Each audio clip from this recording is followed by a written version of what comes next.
Jeg hedder Sabina Titz, og jeg er ved Le Management-bureauet i Aarhus.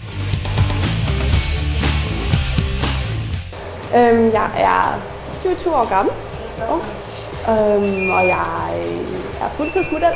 Jeg har det kanon godt. Altså, alle forholdet de er super søde og sjove og skøre mennesker. Så det er en rigtig, rigtig god dag, når vi er sammen her på Solrød.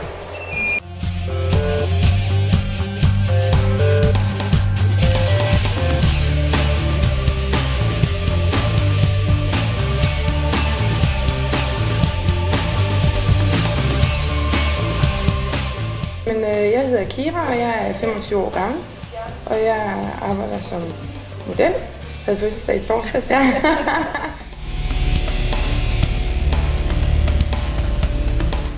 Det har været en rigtig, rigtig hyggelig dag i dag. Vi er et rigtig godt hold. Det er rigtig sjovt at være solmodel.